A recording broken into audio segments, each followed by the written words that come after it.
What's up, people? Welcome back to the channel. Yep, it is that time, ban list. I'm not gonna sugarcoat it. We are pretty much going in on some cards. I don't want to make the intro too long, but yeah, it's kind of pretty much like it isn't. I don't know.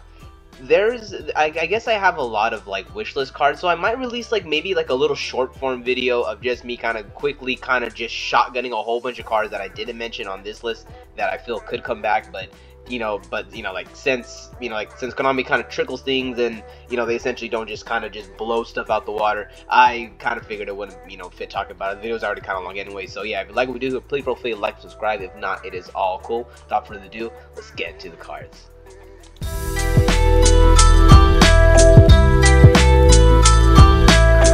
Alright, so we're just gonna go and start this off with one of the bigger elephants in the room, and that is number 89, Diabolos the Mind Hacker. I don't want to spend too much time on this card specifically. There's a lot of different cards I want to go over, but it is an issue to sit there and start taking things out from the extra deck. In all honesty, I feel like Konami it seems like they release more cards that kind of mess with the extra deck. You have Pot of Prosperity, you have Diabolos the Mind Hacker, you even have I think the Zaborg, the Mega Monarch also has an effect where you're messing with the extra deck. I'm not saying there's like a whole bunch, but I feel like Konami kind of slowly every once in a while tries this strategy, and Konami is a company that doesn't like it when people use the same thing. Konami doesn't like it when things get too stale. And in all honesty, if they want to promote healthier deck building, then they have to stop releasing cards that do that. When you release cards that mess with the extra deck like that, especially when it's the opponent messing with the other opponent's extra deck, then you're just gonna encourage an environment where people are running 2 to 3 copies of their key cards, and it's gonna mess up the way people make their decks. Like if everyone currently in the deck that I'm running, I have to run 2 copies of my key link monsters, when in any other deck I would only need 1 copy of that card. So I kind of feel like getting rid of Diabolos would also overall bring the power of Kashtira down. Kashtira is one of the best, most consistent decks, and just having this on the board, sometimes you sit there and activate Power Desire and you're losing freaking half your deck. So I really, like I said, I'm not the biggest fan of Diabolos. I don't feel it has to get hit, but if Konami wants to promote, like I said, if they want to promote a more healthier game, then I would suggest they just go ahead and then they just cut ties with Diabolos the Mind Hacker. Branded Expulsion. I guess the big issue with Branded is really them summoning the Dark Dragoons. I have more issue with them hitting me with Dark Dragoons than really with Branded Expulsion, mainly because most of the people would rather just run Dark Dragoons. I understand maybe speaking on a regional or a YCS level, or maybe at your locals you're like, oh, that one Branded player, but most of the Branded players that I play with, the main thing I'm worried about is getting hit with Dark Dragoons. Dark Dragoons is extremely hard to play around. It's an extremely hard card to play around. So but I also don't want to get rid of Dark Dragoons, because I feel like decks still need broken either combos, they need a broken monster. You can't just sit there and have every single deck at the exact same power level and expect Yu-Gi-Oh to be fun. Sometimes it really is about matchups, and it's about knowing what your opponent's deck does. So but at the same time, when you can't summon, then that really doesn't solve anything. So I feel like getting rid of Branded Expulsion will make Branded a little bit fairer without just completely taking it out, because if you take out both this card and you take out Dark Dragoons, then Branded is not really doing anything. Cyberstein. I really feel Cyberstein shouldn't be touched, and I know maybe some people might maybe have be very indifferent about this, oh, you know what, I kind of think it's a lot of people, they get their mind locked into our current format, so they sit there and apply these decks or these cards to this format. They'll say, oh, well, that's not good, that doesn't work, and it's well, it doesn't work in this format, but in an upcoming format it actually might be good. So in all honesty, I feel like right now when you look at Cyberstein, since there's not a lot of hand traps going around, people are just oh my god, how am I gonna stop this? I gotta use my Ash to stop this search, but then they'll just go off, and it's well, if we go into that kind of format, into that kind of meta to where more people are playing combo decks, then naturally people are gonna run more hand traps. Like, you know, like the whole way, like Maxi is not the only hand trap that you could use to just shut your opponent down. You could use something like Drone Lockbird, which is going to prevent them from searching a whole bunch of cards. So, you know, so if they go and search something before they search Cyberstein, and you drop Drone Lockbird, then then they can't even search it. They have to hard draw it. So it really does create like an extra layer. On top of that, if there's combo decks running around, then you know people are going to be running Ash Blossom. They're going to be running Infinite Permanence. You know, they're going to be running a whole Effect Veiler. There's going to be a lot of different hand traps just in the meta just to stop the spam deck. So I kind of feel like once you go into the next meta, and like I said, if it's more spammy, then I don't see Cyberstein as a huge problem. But at the same time, you never know what happens, and I just for the safety of the game, let's just go ahead and get rid of Cyberstein. Me personally, I don't want to, but you know, just a general speak, yeah, maybe Cyberstein has to go.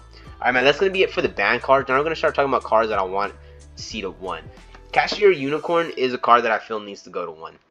Literally, it's between 3 cards, and I don't think they're going to bring down Fenrir, because I feel like not only do they want the Fenrir to kind of still be used, like, you know, as like a staple card, but there is also Metadome is going to be coming out. I know that they do use Fenrir, so like I don't really see them hitting Fenrir. They could, but the more likely one is them bringing Cashier Unicorn to 1. Another one I see them doing is Cashier Theosis. Now maybe some people feel like the field spell should be here, like, oh, you know, it gets broken, you search in the pot. I'm not really worried too much about that. I'm actually more worried about the Cashier Theosis, because like it's more of like an extender. Like, if you get rid of Unicorn and this Cashier Theosis still here, then they still have the ability to do all their extending plays. So I really kind of see this as a way of them kind of bringing in the power, bringing Theosis to 1, because like you're still going to be able to like search it out and be able to like, use it, but at the same time it's not just going to completely kill the deck. I guess, you know, if you get rid of Diabolos and just bring Unicorn and Theosis to 1, the deck is still going to be playable as a pure Cashier deck. It just will lose some of the consistency, which is making the deck the best option right now. Sprite Blue, talking about some Sprite hits right now.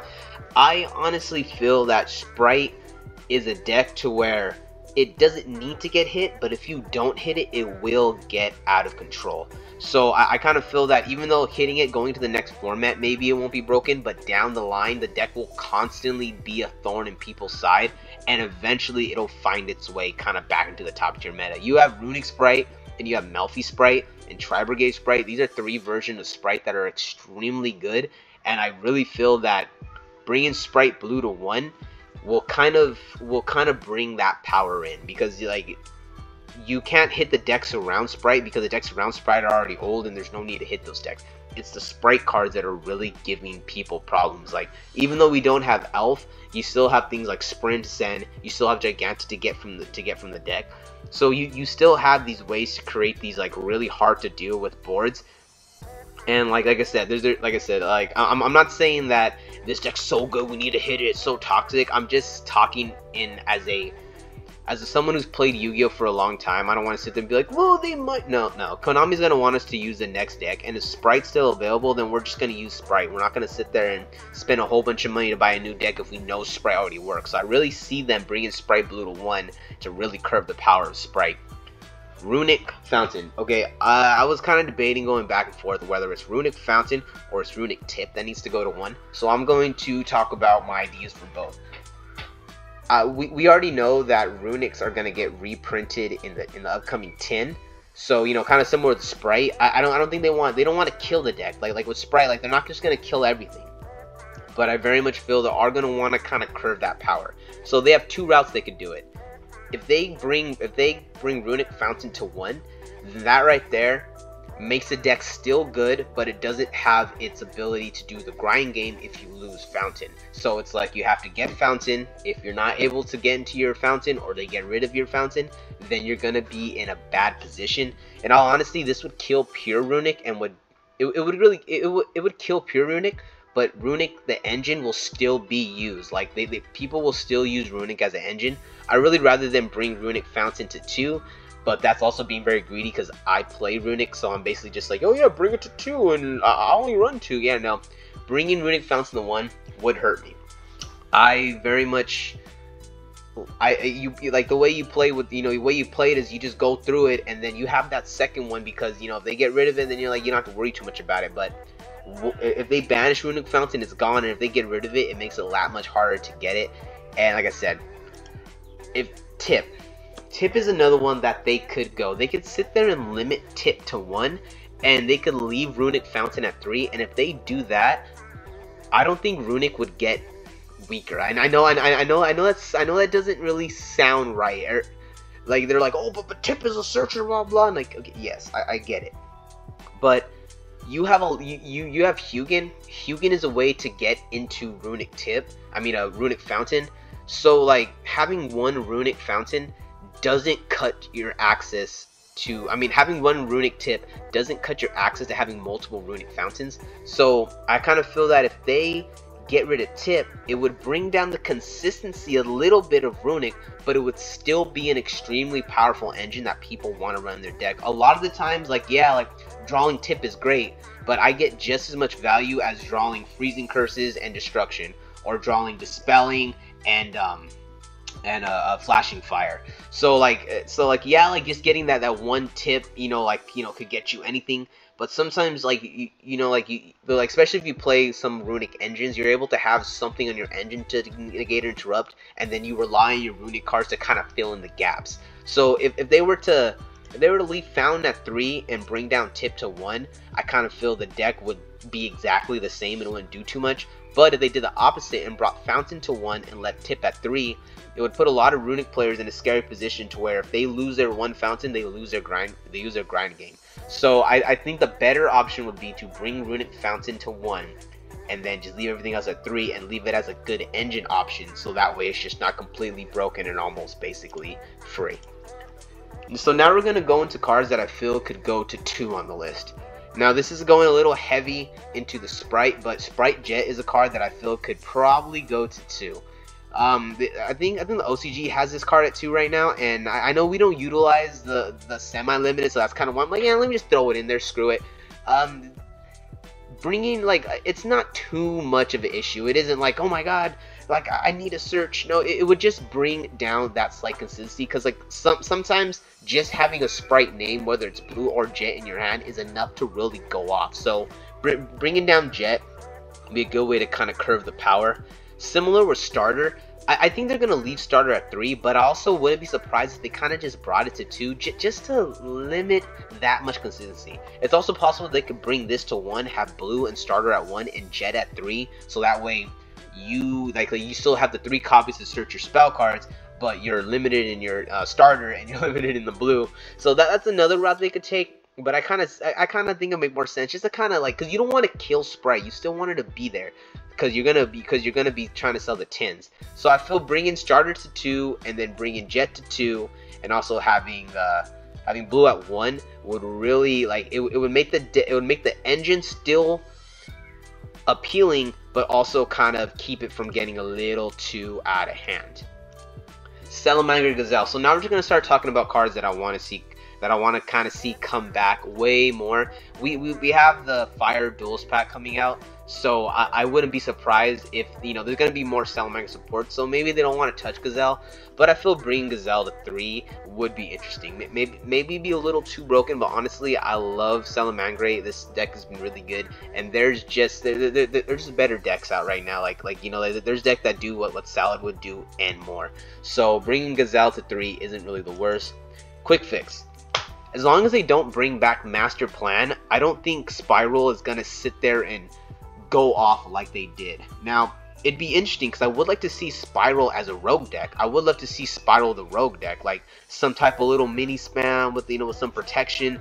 That would be interesting, or maybe as an engine. So I'd love to see them to bring Quick Fix back to 3. So that way, we you can do little link plays here and there, but as long as they don't touch Master Plan and kind of leave her, just leave her where she's at. I really feel like Quick Fix could maybe come back, maybe to 2, but I'd rather just see it to 3. This is just 1 to 3 list right here. All right, and then these last 3 cards are cards that I want to see come off of the list. Blaster Dragon Blue Infernos. Everyone's talking about this card. It is most likely going to be on the list. That's why it's the first one I chose. I made a video a long time ago. I'll probably leave it at the end of this video, talking about 5 cards I feel can come off the ban list. This is the only one that I have on there, just just because I wasn't trying to rehash a lot of cards. But this one just makes sense because of the sets we're gonna get and whatnot. So yeah, I mean that Dragon Ball Inferno's back to 1. They say it's really bad. I love the Dragon Roller, so I'm just like, bring them back out, man. Even if it's just 3 of them, even if it's just Tempest, Blaster, and Tidal, and leave Redox alone because he's too broken. Screw it. I try to find a deck to make with just those 3. Some more Bird of Sovereignty. We don't have Barrier Statue anymore. Like, we straight up do not have the Barrier Statue anymore. So the whole like play with the Lyralist Tri-Brigade that they used to do, where they would bam bam bam get this out, and then they would summon the freaking they would summon the level 4 the Barrier Statue and just lock you out of special summoning. I really feel like that was really good. That was actually really broken. I mean, that forced people to run the wind. That forced people to run the wind kaiju, and that was that was kind of harder because I think the wind kaiju's at 27, so it was a little bit, so it makes it a little bit harder to like kind of just beat over it. But now that we don't have the Barrier Statue, the main problematic card you're gonna get out is probably gonna be Mist Valley Apex Avion, and like I said, there's Omni negates everywhere. If you have Brandon running around dropping Red Eyes Dark Dragoon, then you really shouldn't have a problem with like Tri Brigade dropping Mist Valley Apex Avion. Maybe there's another card. There's also some more cards that could drop that could really shake things up. But honestly, I feel like this card could come back at least to one, just like one copy, just so they could have it for the Literalist decks. That way they could have a little bit extra. And the last card we're talking about, we are not stopping. We are advocating for Wind-Up Carrier Zen Meiji to come back. Why? I don't care why. Because I love this card. Because I love windups and I want to see windups as a freaking meta deck. I actually maybe last summer I was on this, probably like last summer, I was on this weird kick where I was like, whoa, the windups could do this, cool combo, and it was with, Halky Fibrax, he's not here anymore, but it was Halky Fibrax, and I was super into it, and I was just going crazy, and I had like this wind-up resurgence until I realized, no, it doesn't matter what the wind-ups do right now. They need that wind-up carrier Zen Meiji in there. Like, I know maybe it's kind of crazy, but Zen Meiji combined with the other stuff would create a crazy combo deck. I don't know.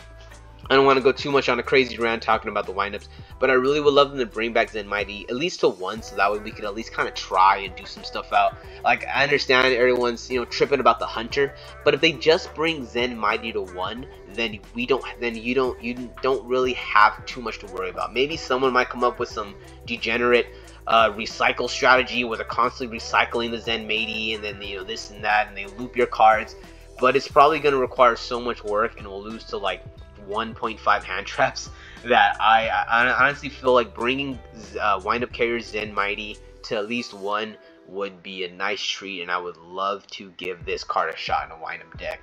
Alright, that's it for my ban list wish list discussion. Went on a little longer than I wanted to, but at the same time I kind of wanted to give, I just want to give a little extra time to go over these cards, man. If you guys have any ideas on cards that should or shouldn't be on here, please leave them down in the comments below. If not,